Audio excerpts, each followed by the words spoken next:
Good morning, Excellency. Where is Mr. Paris? I'll fetch him. Marshal, when did Reverend Hale arrive? I think it were toward midnight, I think. What is he about here? He goes among them that will hang, sir, and he prays with them. He sits with Goody Nurse now, and Mr. Paris with him. Indeed, that man has no authority to enter here. Marshal, why have you let him in? While Mr. Paris command me, sir, I cannot deny him. Are you drunk, Marshal? No, sir. It has been a bitter night, and I have no fire here. Fetch Mr. Paris. Aye, sir. There's a prodigious stench in here. I have only now cleared the people out for you. Beware her drink, Marshal. Aye, sir.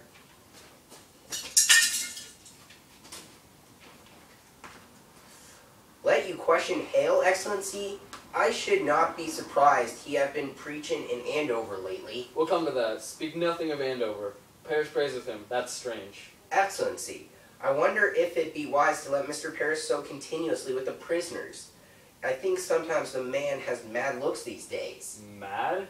I met him yesterday coming out of his house, and I bid him good morning, and he wept and went his way. I think it is not well the village sees him so unsteady. Perhaps you have some sorrow.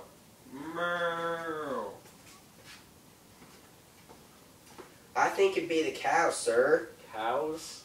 There be so many cows wandering the high roads now their masters are in jail, and much disappointment who they belong to. I know Mr. Paris be arguing with farmers all yesterday.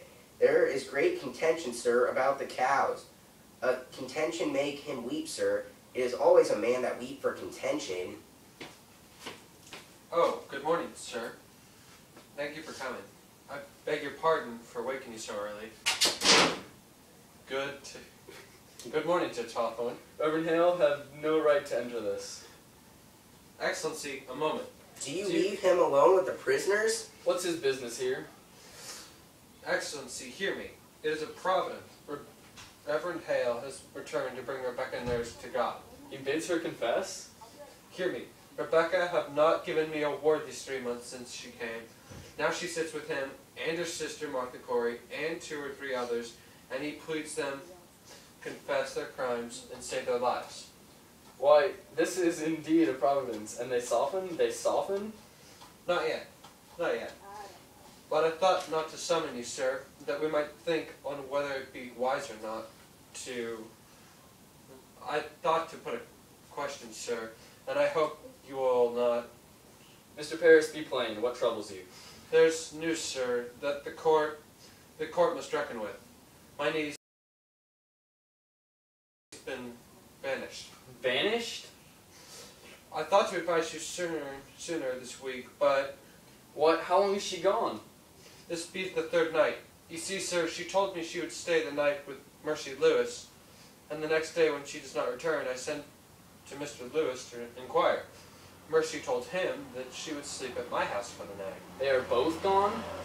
They are, sir. I will send a party for them. Where may they be? Excellency, I think they be aboard a ship. My daughter tells how she heard them speaking of ships last week, and tonight I discover my strongbox is broken into. She have robbed you? Yes, 31 pounds is gone, and I am penniless. Mr. Paris, you're a brainless man. Oh, Excellency, it profit nothing you should blame me. I cannot think they would run off, except for they fear to keep in Salem anymore. Mark it, sir, Abigail had told close knowledge of the town, and since the news of Andover is broken here... Andover is remedied. The court remains there on Friday, and I will resume examination. I'm sure of it, sir, but the rumors here speak rebellion in Andover, and There is no rebellion in Andover. I tell you what is said here, sir, and Andover have thrown out the court, they say, and they will have no part in witchcraft. There'll be a faction here feeding on that news, and I tell you, sir, I fear there will be a riot here. Riot! Why at every execution I have seen not been high satisfaction in the town? Judge Hawthorne, it were another sort of that hanged until now. Rebecca Nurse is no Bridget that lived 3 years with Bishop before she married him. John Proctor is not Isaac Ward that drank his family to ruin. I would to God it were not so, Excellency, but these people have great weight yet in the town. let Rebecca stand on the gibbet and send up some righteous prayer, and I fear that she'll wake vengeance on you. Excellency, she has condemned a witch. The court have... Pray you, how do you propose them? Excellency, I would postpone these hangings for a time. There will be no postponement. Now, now that Mr. Hale's returned, there be hope, I think. For if he brings even one of them to God, that confession surely damns the others in the public eye, and none may doubt more than that they are all linked in hell. This way, unconfessed and claiming innocence, doubts are multiplied. Many honest people will